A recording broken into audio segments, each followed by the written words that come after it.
नमस्कार, मैं मयूरी पांडे आप सबका स्वागत करती हूँ रफ्तार मीडिया की खास पेशकश स्वास्थ्य की बात में। मासूमियत सी हंसी दिल को खुश कर जाती है, उनकी खिलखिलाहट हर गम को भुला जाती है। दर्द कितना भी हो इस जहां में, बच्चों की मुस्कान हर जख्म को मिटा जाती है।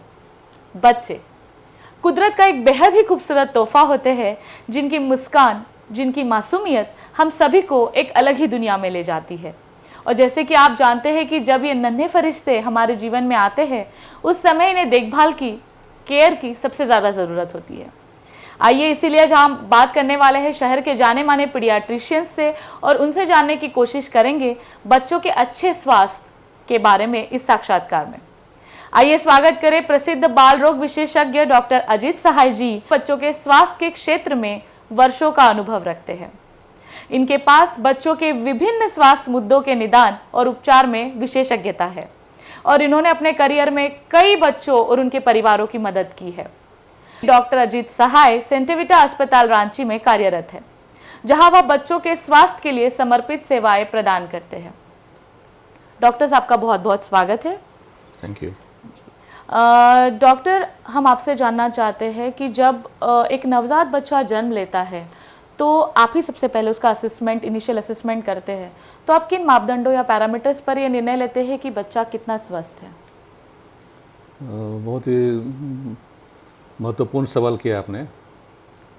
जब एक न्यूबॉर्न बेबी डिलीवर होता है हॉस्पिटल में, चाहे वो किसी भी हॉस्पिटल में हो, चाहे वो प्राथमिक स्वास्थ्य केंद्र में हो, शहर के अस्पताल में हो या किसी प्राइवेट नर्सिंग होम या मेडिकल कॉलेज में हो, तो जब बच्चे का जन्म होता है तो पहला चीज़ जो हम लोग नोटिस करना चाहते हैं कि बच्चे का activity and cry the moment the baby deliver. जैसे ही बच्चे का जन्म होता है, उसकी रुलाई, उसकी आवाज़, छटपटाहट एक जो बच्चों का होता है, उस पर डॉक्टर की पहली निगाह होती है, ताकि वो उसी समय बच्चा को देख करके ही समझ सकते हैं डॉक्टर कि ये स्वस्थ बच्चा है। और जैसे ही वो डिलीवर हो के बाहर आते हैं, वह नेल कटिंग के बाद जब बच्चे को हैंडओवर किया जाता है लेडी डॉक्टर के द्वारा, तब डॉक्टर उसकी इंस्पेक्शन जो हम लोग करते हैं बिना स्टेथो लगाए इंस्पेक्शन, वो एक इम्पॉर्टेंट एस्पेक्ट है कि बच्चा बाहर से पिंक है, बिल्कुल ब्लू है, नहीं रो रहा है, एक्टिविटी उसकी शरीर में कुछ भी नहीं है, वो एक बहुत बड़ा सोर्स ऑफ इंफॉर्मेशन है कि वो तुरंत कुछ करने की आवश्यकता है उस समय, या हम लोगों को रूटीन केयर जो एक हॉस्पिटल में की जाती है उसी के माध्यम से वो ठीक हो जाएगा। अगर वो बच्चा रूटीन केयर के लायक है, जैसे बच्चा अपना दोनों हाथ पर खेल रहा है, अच्छे से क्राई कर रहा है, काफ़ी अच्छे से क्राई कर रहा है विद इन ए मिनट, मतलब कि वो बच्चा स्वस्थ है। दूसरा है उसका जब हम लोग वे करते हैं, अगर वो बच्चे का वज़न 2.5 kg एंड अबव आ रहा है, 2.5 किलो, इसका मतलब कि वो स्वस्थ बच्चे के श्रेणी में आता है। 2.5 kg के नीचे के अगर बच्चे हैं तो हम लोग उसको लो बर्थ वेट कहते हैं, और वही बच्चा अगर 1.5 kg का है तो उसको लोग बोलते हैं वेरी लो बर्थ वेट, ताकि उसको एक गहन चिकित्सा इकाई में हम लोगों को एडमिट करना होता है for observation and for few days, ताकि उसका फीडिंग प्रॉपर हो सके और वो बच्चों के डॉक्टर के निगरानी में ही रहता है।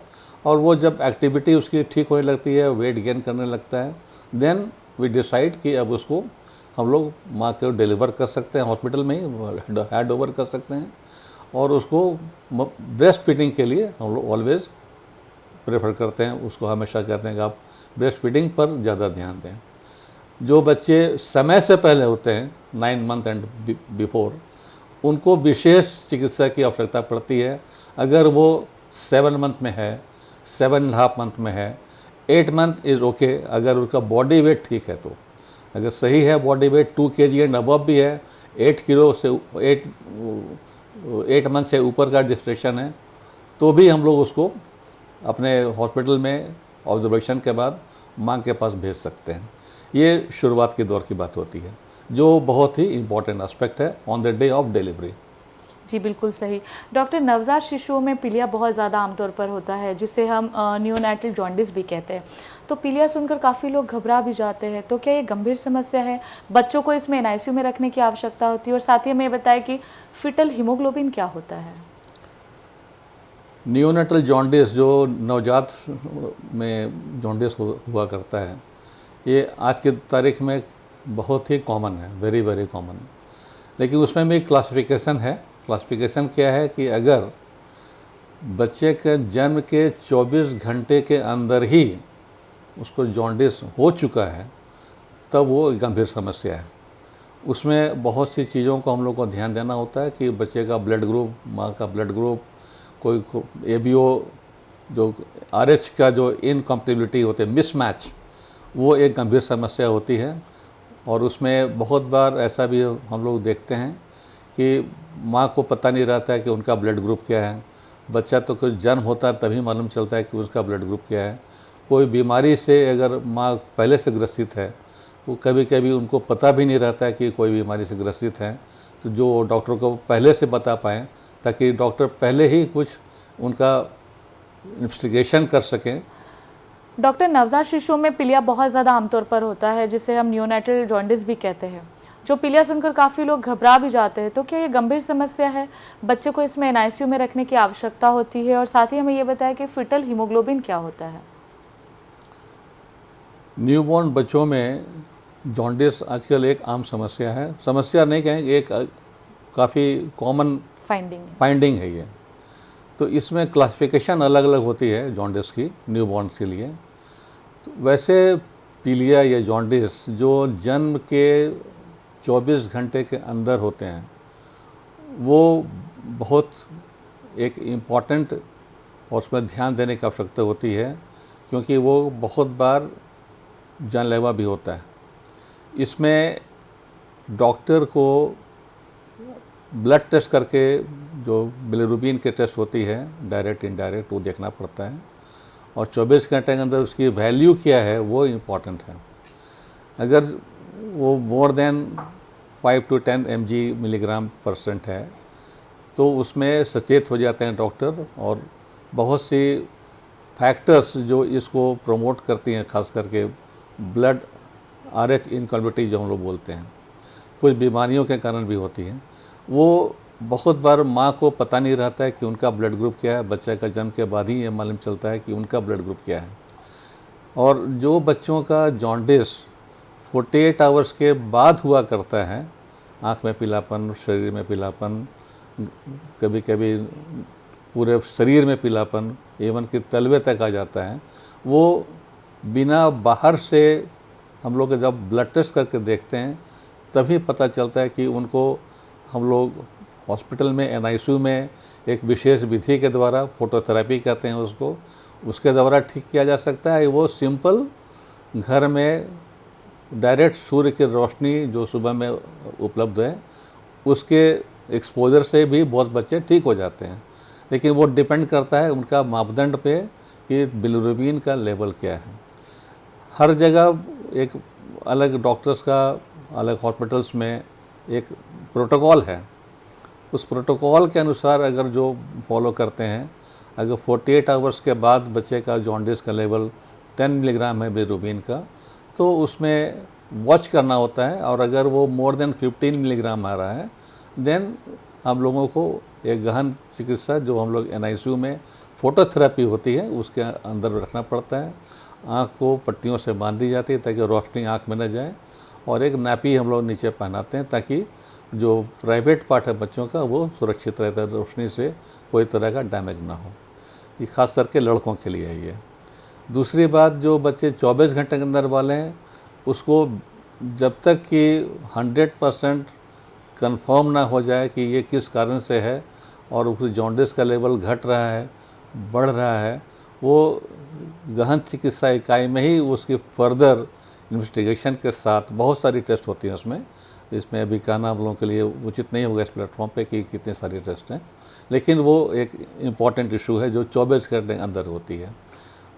बहुत से बच्चों को जो 24 घंटे के बाद में है, घर पर हुए हैं और जॉन्डिस का डिटेक्शन होता है, घर पर ही भी किसी ने कहा आँख पीला लग रहा है या शरीर पीला लग रहा है, उस समय हम लोग एक एडवाइस शुरू में ही करते हैं before discharge from the hospital कि कमिंग वीक में आप बच्चे को तेल मालिश खास करके मस्टर्ड ऑयल ना लगाएं, इसलिए कि वो मस्टर्ड ऑयल का कलर ही एक ऐसा येलो होता है कि मास्किंग हो जाती है जॉन्डिस के नेचुरल कलर से, तो उसमें कभी कभी जब जॉन्डिस और भी डीप हो जाता है तब वो उजागर होता है। तो हम लोग इस चीज़ को एक्सप्लेन करते हैं कि क्यों मना किया जा रहा है। ऐसा ना समझे लोग कि डॉक्टर ने तो मना कर दिया। तो ये कारण यही रहता है, तेल मना नहीं रहता है, कारण यही रहता है कि आप कम से कम समय रहते अगर आपको डाउट है तो आप अपने डॉक्टर से तुरंत मिल सकते हैं। आगे की जो भी चिकित्सा की सुविधा होगी, एडवाइस होगी, डॉक्टर आपको एडवाइस करेंगे। जी बिल्कुल।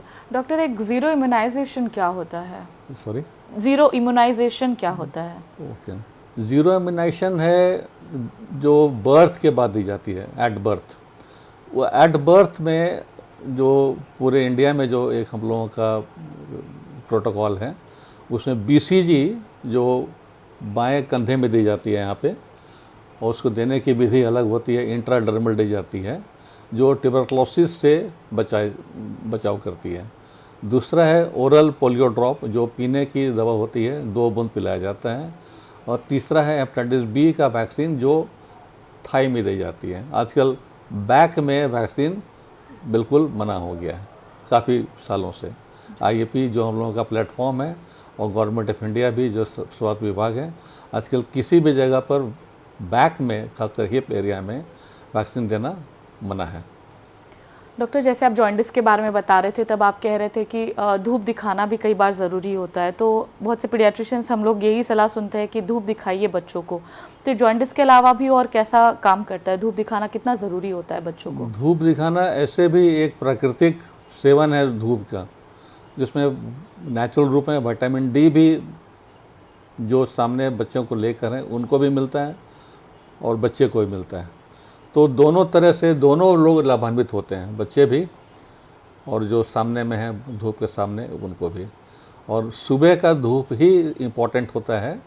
अगर हम लोग जॉन्डिस के पॉइंट्स अगर बात करें तो उसमें अल्ट्रावायलेट रेज जो सीधे बच्चे के शरीर में जाता है वही एक्चुअली कारगर होता है, क्योंकि जब वो प्रदूषण के क्षेत्र बढ़ता है मे बी आफ्टर 9-10, तब वो अल्ट्रावायलेट रेज शरीर में जितना इफेक्ट करना चाहिए वो उतना नहीं आ पाता है। जी डॉक्टर, आप फीटल हीमोग्लोबिन के बारे में भी कुछ बताना चाह रहे थे। फीटल हीमोग्लोबिन एक क्लासिफिकेशन है हीमोग्लोबिन का, उसमें एडल्ट हीमोग्लोबिन, फीटल हीमोग्लोबिन हम लोग देखते हैं। एक अलग ब्लड टेस्ट होती है, इसको हम लोग बोलते हैं इलेक्ट्रोफोरेसिस। उस इलेक्ट्रोफोरेसिस के द्वारा हम लोग को देखना होता है कि अगर कोई बच्चा किसी खास कारण से एनीमिया है या जॉन्डिस है तो उसमें फीटल हीमोग्लोबिन का लेवल क्या है। नॉर्मल लेवल में 2% के नीचे 5% बहुत लोग मानते हैं, तो 2% एक एवरेज वैल्यू है जो सामान्य एंड हेल्दी माना जाता है। अगर वो बहुत ही हाई है इसका मतलब कि बच्चे को बहुत आगे का टेस्ट की ज़रूरत है। जी, वैक्सीनेशन की अगर हम बात करें डॉक्टर, तो वैक्सीनेशन का एक गाइडलाइन सरकार और आईएपी अभी जैसे आप जिक्र कर रहे थे उसके द्वारा दिया गया है, लेकिन बहुत से पेरेंट्स जागरूकता के अभाव के चलते कहिए या अति चतुराई की वजह से कहिए सोच लेते हैं कि डॉक्टर ही पैसा कमाने के लिए ज़्यादा इंजेक्शन्स लगाने के लिए जोर देते हैं। तो ये भ्रांति को आप कैसे मिटा सकते हैं? ये बहुत ज्वलन सवाल है आपका। अब अगर आप देखें पिछले 10 से 20 साल के अंदर का, तो गवर्नमेंट ऑफ इंडिया या स्टेट गवर्नमेंट जो अपने पूरे राज्य में या पूरे देश में जो फ्री ऑफ कॉस्ट वैक्सीनेशन होती है, अगर आप उनका मिलान करें इम्यूनाइजेशन कार्ड को पिछले 10 साल का और अभी हाल का, तो आप खुद ही पाएंगे कि सरकार अब बहुत ही जागरूक हो चुकी है कि इतने सारे जो वैक्सीन जो प्राइवेट लेवल में पैसे खर्च करके दी जाती थी, अब वो सरकार ही चाहती है कि वो अपने स्तर से फ्री ऑफ कॉस्ट गांव के लास्ट छोर के बच्चे को भी वैक्सीनेशन से उनको सुरक्षित किया जा सके। ऑफ कोर्स इसमें कुछ वैक्सीनेशंस अभी भी हैं जो सरकार अभी तक उपलब्ध नहीं करा पाई, लेकिन संख्या काफ़ी कम हो गई है उसकी। उसमें जो मैं बता सकता हूँ, जैसे टाइफॉइड है, फ्लू है, हेपेटाइटिस ए है जो जॉन्डिस के नाम से जाना जाता है, और चिकन पॉक्स है। ये सिर्फ 4 वैक्सीन्स हैं जो अभी तक सरकार के द्वारा उपलब्ध नहीं है। अदरवाइज जितनी भी वैक्सीन्स जो प्राइवेट में पड़ती हैं सारे सरकार के द्वारा भी निःशुल्क उपलब्ध हैं। और जो फैमिली दोनों तरह से जहाँ भी अपने को कंफर्टेबल समझते हैं वैक्सीनेशन ज़रूर कराएं। इसमें कभी भी सोचना ये नहीं चाहिए कि डॉक्टर ने अपने हित के लिए किया। डॉक्टर आपको एडवाइस कर सकते हैं, सलाह दे सकते हैं। आखिर में ये बात मानना या ना मानना ये प्योरली अभिभावक के ऊपर डिपेंड करता है। जहाँ तक पैसे के सवाल है, ऑफ कोर्स ये प्राइवेट लेवल में आप कहीं भी जाएं, चाहे वो गांव के लेवल का प्राइवेट हॉस्पिटल हो, शहर का या कॉरपोरेट लेवल का, price of the vaccine costly है, ख़ास करके जो विशेष वैक्सीन्स होते हैं। लेकिन ऐसा भी नहीं है कि बहुत कॉस्टली है। कभी कभी लोग ये सोचते हैं कि छूट गया तो छोड़ो अब क्या करें, वो भी सोचने की बात नहीं है। उस वैक्सीन को आप कभी भी अपने डॉक्टर से सलाह लेकर ज़रूर पूरा करा सकते हैं, अगर वो छूट गया है तो भी। जी बिल्कुल। तो ये वैक्सीन्स बच्चों को कौन कौन सी बीमारियां, जैसे आपने कहा टाइफॉइड, जॉन्डिस, और यदि और कौन सी ऐसी बीमारियां जो ये वैक्सीन्स हमें बचाती है, बच्चों को बचाती है, तो इसके अगर ऊपर आप दर्शकों को कुछ विस्तार से बता पाएँ। अगर ये वैक्सीन की कवरेज को अगर देखते हुए बात करें हम लोग, तो जितने कॉमन बीमारियां हैं, जैसे पोलियो, अब धीरे धीरे पोलियो इंडिया से समाप्त हो गया है। अब पोलियो का केस शायद ही नए डॉक्टर देखे होंगे कि पोलियो होता कैसा है, दिखता कैसा है। हम लोग अपने टाइम में जब हम लोग अपने प्रैक्टिस की शुरुआत किए थे, हॉस्पिटल में थे, काम कर रहे थे, उसमें हज़ारों केसेस हम लोगों ने देखा अलग अलग हॉस्पिटल्स में। और आज के डेट में सिर्फ आप फोटोग्राफ देख सकते हैं कि पोलियो ऐसा दिखता था, अब वो नहीं है। ये बहुत बड़ी उपलब्धि है पूरे भारतवर्ष के लिए, और ये उपलब्धि बहुत कम देशों में है। अभी भी बहुत से देश इससे जूझ रहे हैं। दूसरी हेपेटाइटिस बी, एक समय में काफ़ी हाई लेवल में हेपेटाइटिस बी पूरे विश्व में फैल रहा था। हेपेटाइटिस बी का वैक्सीनेशन के कारण हेपेटाइटिस बी अब बहुत ही कंट्रोल हो चुका है पूरे देश में, पूरे अब्रॉड, इवन ग्लोब में। जो बहुत से अलग बीमारियां हैं, जैसे डिप्थेरिया, व्होपिंग कॉफ, ये वैक्सीन के द्वारा ही कंट्रोल किया गया है। आज आगे अगर हम लोग बढ़ते हैं, मेनिंजाइटिस, इसको हिप वैक्सीन के नाम से जाना जाता है। उसके आगे बढ़ें अगर, टाइफॉइड वैक्सीन उपलब्ध है उसकी। ये वैक्सीन प्राइवेट में अवेलेबल है, सरकार के द्वारा अभी तक इसकी सूची में नहीं लाया गया है। उसके आगे बढ़ें, मिज़ल्स, जो एक समय में बहुत ही खतरनाक हुआ करता था, अब मिज़ल्स भी बहुत हद तक कंट्रोल कर चुका है, बहुत ही हद तक। अब मिज़ल्स वैक्सीन अलग से नहीं दे करके MMR के नाम से जाती है। MMR का मतलब हुआ मिज़ल्स, मम्स एंड रूबेला। ये तीनों वैक्सीन एक कंबाइंड होती है और पूरे इंडिया में MMR उपलब्ध है। और हम लोग प्राइवेट सेक्टर में 3 बार देते हैं, गवर्नमेंट में 2 बार पड़ती है। तीसरा बार जो प्राइवेट में पड़ती है वो सेकंड बूस्टर, जो 4.5 से 5 साल की उम्र में दी जाती है, उसके साथ ये फिर से क्लब की जाती है। अगर और आगे बढ़ें हम लोग, चिकन पॉक्स, उसकी 2 खुराक है, 15 महीने के बाद दी जाती है, और फिर 3 महीने के बाद दोबारा। 3 महीने में छूट गया तो आगे समय का बंधन नहीं है, आगे कभी भी आप दिला सकते हैं। हेपेटाइटिस ए का वैक्सीन जो कॉमन है, जॉन्डिस के नाम से, जो पानी के दोष से होता है, दूषित पानी के कारण, उससे ये बचाइश करता है। वो 1 साल की उम्र के बाद दी जाती है और अगली खुराक 6 महीने के बाद दी जाती है। अगर 6 महीने में वो छूट गया किसी कारण से, तो आप उसको कभी भी अगले 6 महीने के अंदर दिला सकते हैं। उसी वैक्सीन का पोलियो का बूस्टर है 1.5 साल में, फिर उसी वैक्सीन का सेकंड बूस्टर है 4.5 से 5 साल की उम्र में, DPT के साथ पड़ता है दोनों। फिर 10 साल की उम्र में पड़ती है TD या TDAP के नाम से। और अभी एक रिसेंट वैक्सीन आई है जो अब गवर्नमेंट ऑफ इंडिया बहुत इस पर केंद्रित कर रही है अपने पूरे मशीनरी को, HPV, that is cervical cancer vaccine, जो पूरे वॉर फुटिंग पे इस पर काम हो रहा है। और बहुत राज्यों में अब ये निःशुल्क वैक्सीनेशन पड़ने वाला है, जैसा सरकार की नीति बन चुकी है। और ये वैक्सीन प्राइवेट में अभी उपलब्ध है और ये अब लड़के और लड़कियों दोनों के लिए उपलब्ध हो गया है, जिसकी उम्र 9 से 10 साल से ऊपर दी जाती है। उसके पहले यह वैक्सीन नहीं दी जाती है। जी, वैक्सीनेशन का बहुत ही एक महत्वपूर्ण पहलू आपने बताया कि वैक्सीन, एक नई वैक्सीन अब आ रही है जो 9 से 10 साल के बच्चों को में लड़का हो या लड़की हो, मेल फीमेल दोनों को पड़ेगा और उन बच्चों को लेना ये कारगर रहेगा। तो जैसे डॉक्टर, इन वैक्सीन से बचाव भी होता है, तो क्या इनके कोई साइड इफ़ेक्ट्स या खतरे भी है? क्योंकि जनरली देखते हैं कि वैक्सीन लेने के बाद बच्चों को बुखार आता है, तो ये कितना आम है और कितना सही है?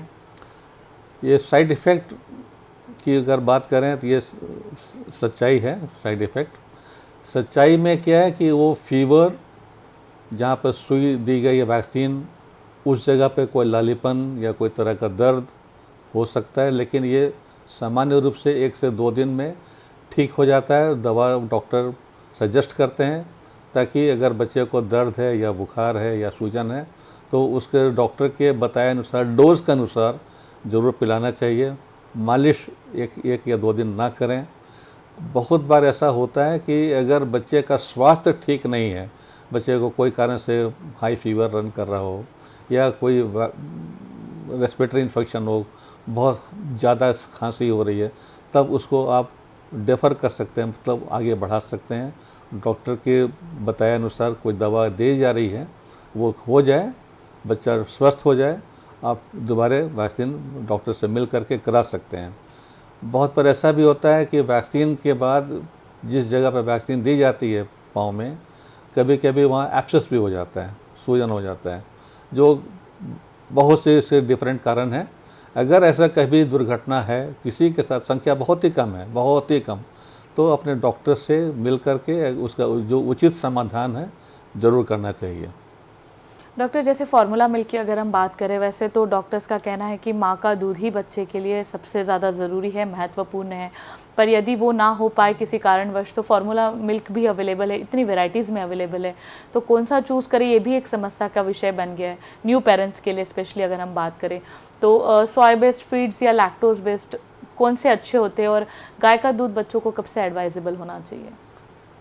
पूरे वर्ल्ड में ब्रेस्ट फीडिंग सबसे महत्वपूर्ण है, सबसे महत्वपूर्ण। अगर बच्चे को माँ का दूध मिल रहा है तो उससे बढ़िया, उससे कुछ भी नहीं है, वो अमृत तुल्य है। लेकिन दुर्भाग्य से कभी कभी ऐसा हो जाता है कि बच्चे को माँ का दूध नहीं मिल पाता है, तो उस कंडीशन में आपको ऐसे दूध का एक चूज़ करना पड़ता है जो किसी भी तरह से बच्चे का जो स्वास्थ्य और उसका हेल्थ, उसका वेट मीट कर सके माँ के दूध के बराबर का। उसकी बराबरी नहीं हो सकती है, लेकिन बच्चे का स्वास्थ्य को ध्यान में रखते हुए आपको बाहर के दूध का सहारा लेना पड़ता है, जो आपके फार्मूला फीड से ही संभव हो सकता है। फार्मूला फीड में बहुत सारे ब्रांड्स अवेलेबल हैं। किसी एक ब्रांड के बारे में नहीं मैं बोल पाऊँगा कि ये ख़ास ब्रांड ही सबसे बढ़िया, ऐसी बात नहीं है। लेकिन जो स्टैंडर्ड मिल्क फार्मूला है, जो डॉक्टर के द्वारा अगर रिकमेंड किया जाता है कहीं भी हो, आप उसको डॉक्टर के बताए अनुसार उसके मिश्रण को ध्यान में रखते हुए उसको प्रिपेयर करना चाहिए। अपने मन से कि ज़्यादा पानी ले लिया, थोड़ा पाउडर ले लिया, ये नहीं करना चाहिए, क्योंकि वो हो सकता है बच्चे के लिए उतना लाभकारी ना हो। फैमिली के लिए बहुत बार ऐसा हम लोग देखते हैं कि वो अपने अनुसार दूध बनाते हैं, ज़्यादा पानी ले लिया, थोड़ा दूध ले लिया, जो उनके लिए अच्छा लग रहा होगा, लेकिन बच्चे के लिए स्वास्थ्यकारी नहीं है। गाय का दूध अभी तक जो रिकमेंडेशन है, 1 साल के उम्र के बाद IAP के द्वारा ये रिकमेंडेशन है कि बाद में दी जा सकती है। अभी हाल में ही WHO ने 6 महीना का एक मिनिमम एज निर्धारित किया है, वेरी रिसेंटली, मे बी 3-4 महीने पहले। अब ये डिपेंड करता है कि फैमिली किसको फॉलो करती है, चाहे WHO के अनुसार या अपने डॉक्टर के बताए अनुसार। जी, जैसे कि डॉक्टर ने बताया, अगर फार्मूला मिल्क अगर बेबी को हम लोग फीड कर रहे हैं तो उसका प्रोपोर्शन में उसको फीड कराना बहुत ज़रूरी है, क्योंकि बेबी का पेट भर जाए इसलिए ज़्यादा पानी मिला दिया, ज़्यादा पाउडर मिला दिया, वो वाली गलती हम लोग अवश्य ना करें। तो कौन से एज ग्रुप में डॉक्टर कितना दूध देना बच्चों को पर्याप्त है, अगर थोड़ा टैबलेटेड फॉर्म में थोड़ा सा आप हमको बता पाए? सॉरी, कौन से एज ग्रुप में कितना दूध बच्चों को देना, टैबुलेटेड फॉर्म में अगर आप हमें इस बारे में बता पाए। तो टैबलेटेड फॉर्म में ऐसा है कि अगर बच्चे का जन्म हुआ है तो अगर माँ का दूध है तो उस पर कोई काउंट नहीं कर सकते हैं, लेकिन अगर बच्चे का ये बिल्कुल महत्वपूर्ण हो गया कि अब माँ का दूध उपलब्ध नहीं है, उसको फीड कराना है, तो हम लोग उसके बॉडी वेट के अनुसार निर्धारित की जाती है कि हम लोग उस समय कितना ml उसको पिला सकें, डायरेक्टली या थ्रू राइस ट्यूब अगर बच्चा हॉस्पिटल में है तो, और अगर घर पे है तो उसके बॉडी वेट के अनुसार वो दी जाती है, जो ml पर केजी बॉडी वेट से हम लोग एडवाइस करते हैं। डॉक्टर ये भी सजेस्ट करते हैं कि बच्चों को 1 या 2 साल तक नमक और चीनी नहीं देना चाहिए, तो इसमें कितनी सच्चाई है?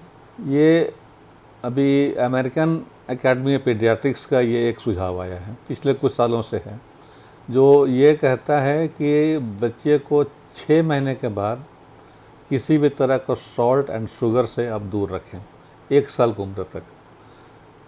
उनके स्टडीज़ में, जो अमेरिकन एकेडमी ऑफ पीडियाट्रिक्स का जो स्टडी है, उनके अनुसार अगर शुगर का प्रभाव ज़्यादा रहता है तो फ्यूचर के पॉइंट से डायबिटीज़ के लिए ऐसा उनके शोध में पाया गया है कि आप उसको अगर इसी उम्र से शुगर बेस्ड फार्मूला या कोई फूड दे रहे हैं तो फ्यूचर के पॉइंट से वो डायबिटीज़ की तरफ जा सकता है।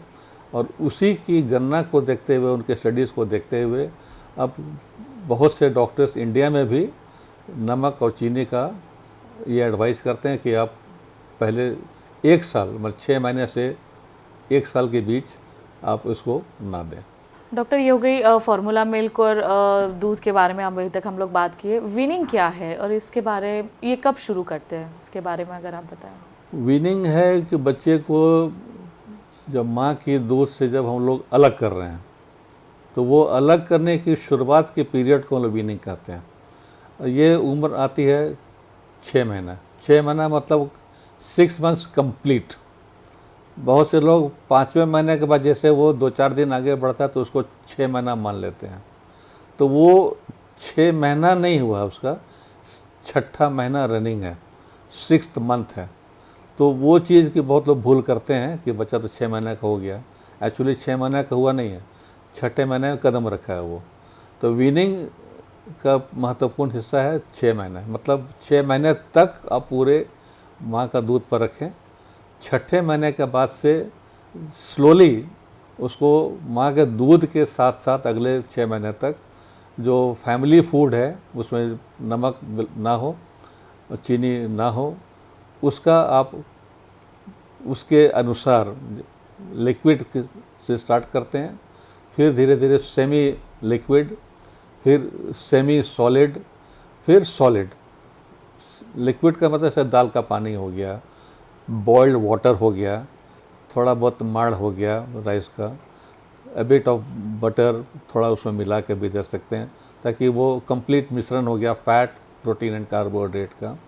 स्लोली हम लोग जब आगे बढ़ते हैं तो रागी बोरे भी दे सकते हैं, थोड़ा बहुत दलिया दे सकते हैं। फैमिली फूड में जो हम लोग चावल दाल खाते हैं उसको बिल्कुल सॉफ्ट करके हम लोग हाथ से मैश करके देना ज़्यादा एडवाइस करते हैं, मशीन से मिक्सी से ना करें ताकि उसको उसकी हैबिट ना पड़ जाए। इसलिए बेहतर होगा, अपने प्रैक्टिस का अनुभव से मैं कर रहा हूँ कि आप उसको हाथ से मैश करके दें, मिक्सी से ग्राइंड करके हैबिट ना डालें। सुविधा ज़रूर होती है पेरेंट्स को, लेकिन उसको नेचुरल रूप में दें ताकि बच्चा उसी दिन से ऐसा सीख सके कि मिक्सी की आवश्यकता आपको कभी ना पड़े। आगे जा कर के जैसे आपका सीजनल फ्रूट हो गया, फिर थोड़े बहुत विदेश में नॉनवेज भी देते हैं। हम लोग के इंडिया में बहुत सा उसका भ्रांति है कि अभी कैसे दे सकते हैं, ऐसी बात नहीं है। आपका अगर फैमिली अलाउ करता है तो आप उसको उसके उम्र के अनुसार दे सकते हैं, चाहे वो वेज सूप हो, नॉन वेज सूप हो, क्लियर सूप ऑफ कोर्स, वो आप दे सकते हैं। 6 महीने के बाद से 8 महीने के बीच के प्योर दाल दे सकते हैं, थोड़ा उसको देख करके कि वो कोई तरह का दाना उसमें ना हो। आगे जा कर के बॉइल्ड एप्पल है, fresh puree of the fruits है, इतना चीज़ आप स्लोली इंट्रोड्यूस करें।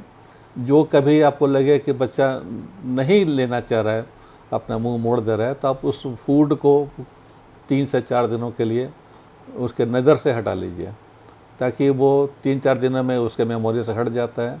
आप उसको री इंट्रोड्यूस कर सकते हैं, ताकि वो फिर से एक नया फूड समझ करके उसी फूड को जो वो ना कर रहा था अच्छे से खा भी सकता है।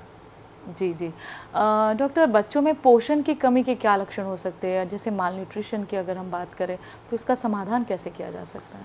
कुपोषण का मतलब हो गया कि जो उसकी कैलोरी की आवश्यकता है, जो नॉर्मल हेल्दी फूड के द्वारा जो हम लोग देते हैं किसी भी बच्चे को, चाहे वो किसी भी क्षेत्र का हो, अर्बन या सेमी अर्बन या रूरल, अगर बहुत सी भ्रांतियां हैं कि जैसे अभी ये थोड़ी देर पहले आपसे डिस्कस कर रहा था कि ज़्यादा पानी ले लिया, दूध का पाउडर कम लिया, उसी तरह से कुछ लोग जो गाय का दूध पिलाते हैं, मना नहीं है 1 साल के बाद, तो उसमें भी आधा दूध मिलाया, आधा पानी लिया, और फैमिली माने पेरेंट्स को लगा कि नहीं मेरा बच्चा इसको पचा लेगा, और उसको उसी मन में एक दुविधा रखते हुए कि चलो मेरा बच्चा दूध पी रहा है, स्लोली क्या होता है कि बच्चा का अपना जो कैलोरी जो रिज़र्व है अपने बॉडी में, जो उसको पहले से मिल चुका था, वो अपना ही रिज़र्व को खाना शुरू करता है, उसी को यूज़ करता है। तो उसका बच्चे का हेल्थ डाउन होता जाता है, उसके गालें धंस जाती हैं, आंखें धंस जाती हैं, उसकी आंखें बड़ी बड़ी दिखाई पड़ने लगती हैं। तो वो एक दूर से पहचान आ जाती है कि बच्चा कुपोषित हो चुका है। अब उसको एक ऐसे डॉक्टर के पास अपने जाएं, बच्चे के डॉक्टर के पास, उचित सलाह के लिए कि इसको अब क्या हम लोग भोजन दें ताकि इसका अपने उम्र के अनुसार कम से कम बेसिक लाइन पर आ सके। ये कुपोषण बहुत कॉमन है, खास करके रूरल क्षेत्रों में, और एक अर्बन क्षेत्र में भी कुपोषण है। ओवर फीडिंग वो भी एक कुपोषण है। ऐसा नहीं कि कोई बहुत हेल्दी बच्चा दूर से दिख रहा है तो वो एक्चुअली हेल्दी हो, कोई ज़रूरी नहीं है। हो सकता है कि वो खुद को पोषित हो दूसरे कारण से और बच्चा बहुत हेल्दी दिख रहा है। तो ये भी एक इम्पॉर्टेंट इशू है। कुपोषण दोनों तरफ है, आइदर अंडर या ओवर, दोनों तरफ से है। जी डॉक्टर, बच्चों के विकास के लिए नींद कितनी ज़रूरी है और माता पिता को इसके लिए क्या करना चाहिए? नींद के लिए तो हम लोग ऐसा एडवाइस करेंगे कि बच्चे को एक पर्याप्त नींद की आवश्यकता है, और उसका रूम अगर बच्चे का आप अलग रखते हैं या आप अलग से चाहते हैं कि बच्चा अच्छे से सोए, अपने भरपूर नींद हेल्दी, तो उसके रूम में कोई शोर शराबा ना हो, कोई टेलीविज़न वगैरह ना हो, उसके रूम में किसी तरह का डिस्टर्बेंस ना हो आने जाने वाले लोगों से, या अगर आपके घर में कॉल बेल वगैरह है, बच्चा सो रहा है तो दरवाज़ा थोड़ा सा बंद कर रखें, ताकि वो आवाज़ जो छोटी सी आवाज़ होती है तो बच्चे जग जाते हैं, वेरी कॉमन। और बच्चे जहाँ सो रहे हैं वहाँ पर आप बैठ करके अपने गप ना करें, अपना जो भी फैमिली गप करना है बच्चे को आप दूर से ज़रूर देखते रहें। अगर बहुत छोटा है तब पास में ही रहें। कुछ ऐसा उम्र का है जो आप दूर से भी देख सकते हैं कि हाँ ही इज़ कंफर्टेबल, तो आप उसके हिसाब से 8 घंटे हम लोग 2 साल के ऊपर के बच्चे को मान सकते हैं कि that is a good amount of sleep. और जो न्यू बॉर्न बच्चे होते हैं वो 18-19 घंटे सोते हैं। स्लोली वही बच्चा धीरे धीरे उम्र जैसे बढ़ता है उसकी सोने की आवर्स जो हैं नींद वो कम हो जाती है। ठीक। तो मानसिक स्वास्थ्य के बारे में कुछ बोलेंगे कि नेक्स्ट क्वेश्चन लें? मानसिक स्वास्थ्य के ऊपर कुछ है जिसका बोल सकते? मानसिक स्वास्थ्य पर जरूर कहना है, वो काफ़ी विवलंत है अभी, तो मतलब ले लेना ये क्वेश्चन। उसमें क्या है आपका टॉपिक? एनीथिंग, मतलब इन जनरल व्हाटएवर, मतलब अगर थोड़ा एक समरी आप उसका बता सके कि मानसिक स्वास्थ्य में मैं क्वेश्चन ले लेती हूँ। डॉक्टर, बच्चों में मानसिक स्वास्थ्य समस्याओं के क्या लक्षण होते हैं और इसका कैसे इलाज समाधान किया जा सकता है? मानसिक स्वास्थ्य में जो हम लोग फील कर रहे हैं स्कूल गोइंग चिल्ड्रन में, अगर कोई बच्चा नए स्कूल में जा रहा है तो वो वहाँ के वातावरण से, वहाँ के बच्चों से, वहाँ के टीचर से, वहाँ के स्टाफ से वो परिचित नहीं रहता है, तो उसके मन में बहुत सारी दुविधाएं और बहुत से अनएक्सप्लेन्ड क्वेश्चंस आने लगते हैं कि मेरा बगल का बच्चा जो बैठा है वो कैसा है, टीचर कैसे रहेंगे, डांटेंगे, छोटे सी गलती कर देंगे तो मेरे गोटा बैठक होगी, कोई कान पकड़ लेगा। ये उसके मन में 1000 सवाल आ सकता है, 1000। तो इसको हम लोगों को ये चाहिए एज ए डॉक्टर, और हम लोग अपने पेरेंट्स को भी बोलते हैं कि before sending him to school उसको प्राइमिंग करें, उसको पहले से बताइए, 1 महीना पहले से, कि अब तुम बड़े हो गए हो, एक अच्छे स्कूल में जा रहे हो, अच्छे टीचर्स होंगे, all good positive things should be given to their mind, all good and all positive. So तुम्हारे टीचर्स अच्छे हैं, तुम्हारे क्लास में बच्चे अच्छे रहेंगे, साफ़ सफाई रहेगी, पढ़ाई होगी, खेल कूद का पूरा अनुभव मिलेगा। ये जब एक पॉजिटिव माइंड के साथ वो जाएगा तो वो खुले दिमाग से वहाँ पर पढ़ाई लिखाई कर सकता है। अगर उसका दिमाग पहले से संकुचित हो जाएगा तो हो सकता है कि वो अपने में ही घुटता रहेगा, अगल बगल बच्चों से वो घुले मिलेगा भी नहीं। किसी ने अगर सपोज़ पेंसिल उसके ले ली, अब वो पेंसिल के लिए परेशान हो गया कि मेरा बगल का बच्चा पेंसिल उठा के ले गया, अब वो डर से स्कूल नहीं जा रहा है, मेरा अगला दिन फिर पेंसिल ले लेगा। तो वो एक मानसिक संतुलन, उसका छोटी सी बात है लेकिन उसके लिए बहुत बड़ी है। तो वो चीज़ हम लोगों को देखना होता है कि आप उसको कैसे हैंडल करते हैं बिफोर सेंडिंग टू स्कूल। ये ऑलवेज एक पॉजिटिव मैसेज देना चाहिए हर पेरेंट को। और अगर एक्चुअली कोई महत्वपूर्ण घटना घट रही है बच्चे का स्कूल में, किसी के साथ हो, चाहे टीचर हो, सीनियर हो, जूनियर हो, बस में आते जाते हों, तो स्कूल अथॉरिटी एंड पेरेंट्स को ये ज़रूर इन्फॉर्म करना चाहिए और उसको एक इम्पॉर्टेंट लाइन पर डिस्कस भी करना चाहिए ताकि किसी भी बच्चे के साथ ऐसी घटना कहीं नहीं हो। ये बहुत महत्वपूर्ण बात कही डॉक्टर, क्योंकि आजकल बच्चों को और पेरेंट्स को ज़्यादातर अलर्ट रहना बहुत ज़रूरी है बच्चों को लेकर। और बच्चों के मानसिक स्वास्थ्य को अगर अच्छा रखना हो तो बच्चों को हमेशा मोटिवेटेड रखे, कुछ अच्छा बताए, पॉजिटिव बताए about their surroundings, about their school, about their environment. तो बच्चे भी शायद कम्युनिकेट अच्छे से कर पाए, बच्चे बता सके, तो ये सबसे ज़्यादा हेल्दी होगा बच्चे के मेंटल हेल्थ के लिए। बच्चों में श्वसन संबंधी समस्या हो, दस्त हो, उल्टी हो, तो इसके क्या कारण हो सकते हैं डॉक्टर? स्कूल गोइंग बच्चों के लिए अगर बात करें तो ये फूड बहुत इम्पोर्टेंट है, फूड हाइजीन। तो फूड एंड हाइजीन को टॉप प्रायोरिटी देना चाहिए। इसकी शुरुआत घर पर ही होती है। जैसे नेल कटिंग है, बहुत ही सिंपल चीज़ है कि आप अपने बच्चे का एवरी 3 डेज़ नेल कटिंग करें। नेल कटिंग में बहुत से पेरेंट्स कहते हैं कि बच्चा कटाता नहीं है, भाग जाता है। तो उसके लिए समाधान ये है कि बच्चा जो सो जाए, नींद में रहे, आप उससे बगल में बैठें। बेबी नेल कटर आता है आजकल, उससे बैठकर बगल में धीरे धीरे नेल काटने, या नेल फाइलर आते हैं, नेल फाइलर सब कर सकते हैं जो और छोटे बच्चे हैं। सेकेंडली, आप उनको ये इनक्रेज करें कि बाहर का जितना भी फास्ट फूड है उससे बिल्कुल दूर रखें, बिल्कुल मत, एक्चुअली दूर। टेलीविज़न की दुनिया में जितने भी ऐड आती है, बच्चे इससे प्रभावित होते हैं कि ये मेरे लिए मंगा दो। वो चीज़ आप उनको हमेशा बताएं कि ये स्वास्थ्य के लिए बढ़िया नहीं है। कभी कभार घूमने गए, पिकनिक में है, कोई बर्थडे पार्टी है, इट्स ओके, आप ज़रूर दे सकते हैं।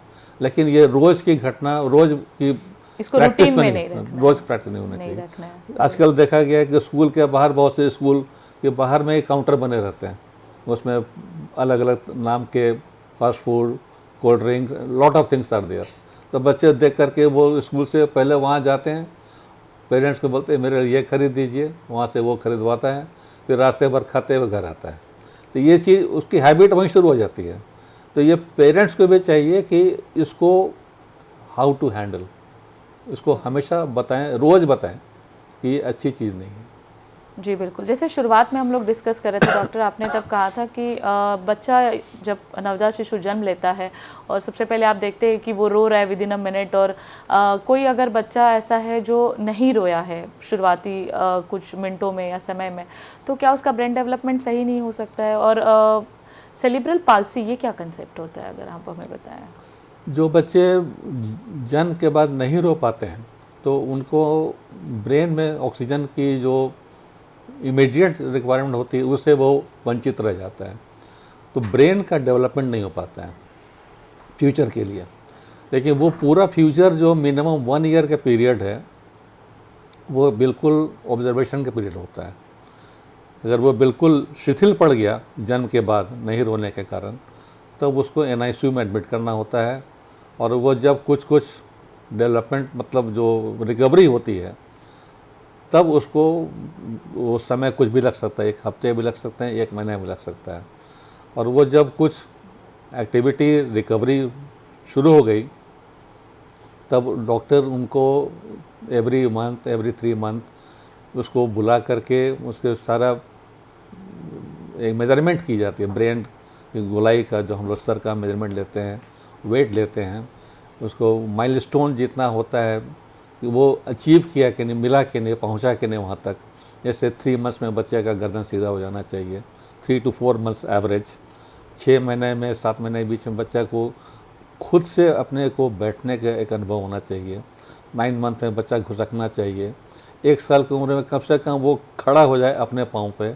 1 साल 11 महीने के बीच में अगर इतना वो माइलस्टोन डेवलप अटेन कर रहा है, मिल रहा है उसको, तब उसको हम लोग मान सकते हैं कि धीरे धीरे वो अपने लेवल पर आ जाएगा। लेकिन अगर वो बिल्कुल ये सब चीज़ में पीछे रह गया, पिछड़ गया, तो उसको फिजियोथेरेपी, विशेष चिकित्सा की आवश्यकता पड़ती है। एक आखिरी सवाल डॉक्टर, ऑटिज्म क्या होता है, इसे कैसे पहचान सकते हैं और इसका क्या इलाज होता है? ऑटिज़म आज की तारीख में बहुत ही ज्वलन समस्या हो गई है, खासकर कोविड के बाद, जो पूरे इंडिया में, पूरे वर्ल्ड में इसको डॉक्टर ऑब्जर्व कर रहे हैं। ऑटिज़म क्या है कि बच्चा अपने आप में बिजी रहता है, अपने आप में। अगर उसका कोई रूम है, वो अपने आप खेलता रहेगा, अपने आप घूमता रहेगा, बात करता रहेगा। आप उसको आवाज़ देते रहिए, हो सकता है कि आपकी तरफ वो देखे भी नहीं, बिल्कुल भी नहीं। हो सकता है कभी देख लिया मुड़ करके, लेकिन वो मीनिंगफुल जवाब उसको नहीं कहेंगे। आई कांटेक्ट नहीं होता है लोगों का 1 to 1 डॉक्टर से, पेरेंट्स से। वो अपने आप में बिजी रहता है और उसकी डेवलपमेंट, स्पीच पहले नज़र आता है कि वो बात नहीं कर रहा है। भले वो बढ़ रहा है उम्र के अनुसार, वेट भी बढ़ रहा है, खाना पीना भी खा रहा है, लेकिन स्पीच डिले हो गया उसका और मीनिंगफुल बात बिल्कुल भी नहीं कर रहा है। ना वो मम्मी पापा ठीक से बोल रहा है, ना कोई सेंटेंस ठीक से बोल रहा है। तो ये एक इमीडिएट पहचान आ जाती है पेरेंट्स को कि मेरा बच्चा इसमें पिछड़ रहा है। तो उनको बच्चे के डॉक्टर से मिल कर के, आजकल बच्चों के डॉक्टर में भी ये अलग डिपार्टमेंट हो गया है, ग्रोथ एंड डेवलपमेंट, उनके संसर्ग में रहना चाहिए, कांटेक्ट में। और उसकी एक अलग क्लासेस होती हैं जिसको हम लोग बोलते हैं मेंटल डेवलपमेंट के लिए। उसमें अलग अलग टूल्स होते हैं उस सेंटर में, और उसमें ट्रेंड स्टाफ लोग होते हैं डॉक्टर की निगरानी के अंदर में। और उसी के द्वारा बच्चा को ब्रेन डेवलपमेंट में बहुत इफ़ेक्टिव होता है वो थेरेपी, जिसको हम लोग बोलते हैं ऑक्यूपेशनल थेरेपी, स्पीच थेरेपी, अलग अलग उसका नाम है। और वो एक महत्वपूर्ण कड़ी है ऑटिज़म के लिए, इसमें ज़रूर ध्यान देना चाहिए। जी, आज के साक्षात्कार में हमने बच्चों के स्वास्थ्य से जुड़ी विभिन्न मुद्दों पर चर्चा की है, जिसमें टीकाकरण, पोषण, मानसिक स्वास्थ्य और अन्य महत्वपूर्ण विषय शामिल है। और यह जानने की कोशिश की माता पिता अपने बच्चों के लिए क्या कर सकते हैं। डॉक्टर अजीत जी और डॉक्टर प्राची ने आज हमें काफ़ी सरल तरीके से फूलों से नाजुक और खूबसूरत शिशुओं के अच्छे सेहत के कई राज बताए। उनकी सही तरीके से देखभाल कैसी करनी चाहिए उसे संक्षिप्त में बताया। बच्चों की ग्रोथ, उनके अच्छे न्यूट्रिशन के बारे में कई टिप्स दिए। उन्हें स्पेशली इन्फेक्शन से कैसे बचाना चाहिए यह भी बताया। आशा है इससे हमारे सभी दर्शकों को जो हमारा शो देख रहे हैं उनको काफ़ी मदद मिलेगी बच्चों को निरोगी रखने में। रफ्तार मीडिया चाहता है आप हमेशा मुस्कुराते रहे, खिलखिलाते रहे। यही उम्मीद के साथ फिर आपसे मुलाकात होगी अगले सेगमेंट एक नए स्वास्थ्य विषय के साथ। तब तक आप अपने स्वास्थ्य का खास ध्यान रखिए। Thank you so much for joining us today. Thank you so much doctor. Thank you.